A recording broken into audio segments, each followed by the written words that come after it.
ஒரு பெண் விரும்பினால் கூட, ஒரு ஆண் விரும்பினால் கூட ஒத்த கால நிக்கிறாங்க பெற்றோர்கள் பல பேர். முடியவே முடியாது, அதுக்கு வாய்ப்பே இல்லை. நான் யாரை கை காட்டணும் அவனை தான் திருமணம் முடிக்கணும். நான் யாரை கை காட்டணும் அவங்கள தான் நீங்க கல்யாணம் முடிக்கணும். ஆண்களுக்கு அவனுக்கு விருப்பம் இருக்கோ இல்லையோ, அவன் ஏத்துக்கிட்டானோ இல்லையோ, அவனுக்கு பிடிச்சிருக்கோ இல்லையோ, அதை பத்தி எங்களுக்கு கவலை இல்ல. நாங்க தானே உங்களை பெற்றோம், நாங்க தானே உங்களுடைய பெற்றோர்கள். நாங்க சொல்றதா நீங்க கேட்கணும். நீங்க எஜமானர்கள் இல்லையே. அவருடைய எஜமானன் யார்? அல்லாஹ். அவன் தான் அவனுடைய வாழ்வில் எது ஹலால் எது ஹராம் என்று விதிவிலக்கை கொடுக்க முடியும்.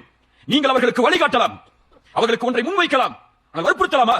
எத்துணை பெண் பிள்ளைகள் என்று வற்புறுத்தப்பட்டு திருமணம் செய்த காரணத்தால் தாங்க முடியாம ஒரு வருஷத்துல வந்து தலாக் கேட்கிறாங்க. என்னுடைய பெற்றோர்கள் வற்புறுத்தி திருமணம் செய்தார்கள். நான் என்ன செய்வது? எப்படி வெளியேறுவது? இதில் இன்னைக்கு இன்றைய காலத்தில் இதெல்லாம் சர்வ சாதாரணம். தலாக் கேட்கிறது, ஹுலா கேட்கிறது எல்லாம், ஹுலா கேட்கிறது எல்லாம் இன்னைக்கு காலத்துல சர்வ சாதாரணம். ஏன் கம்பல் பண்ணி மேரேஜ் பண்ணி வைக்கிறது? உனக்கு பிடிக்குதோ இல்லையோ, இப்பதான் உனக்கு கல்யாணம், இவங்கள தான் முடிக்கணும், இவங்கள தான் நீங்க முடிக்கணும். எனக்கு அந்த பெண்ணை பிடிச்சிருக்கு, திருமணம் செய்ய ஆசைப்படுறேன், அப்படிலாம் பேசக்கூடாது. அதெல்லாம் பாவமான பேச்சு, அதெல்லாம் குற்றமான பேச்சு. உன்னை அப்படி வளர்க்கல, என்ன ஹராம் செஞ்சா? அந்த பெண்ணை அப்படி முன்வைத்தால், அப்படி அந்த பெண்ணை ஒருவன் பெண் கேட்டு வந்தால், அந்த பெண்ணுக்கு யாரும் தெரியாது. அந்த பெண்ணை தெரிஞ்சு ஒரு ஆள் ஒரு பெற்றோட்ட போய் பெண் கேட்டு போறானா, அவ்வளவுதான். அவர் ஐயோ என் குடும்பம் இப்படி கெட்டு போச்சு நிக்கிறார். அதுல என்ன தவறு இருக்கிறது?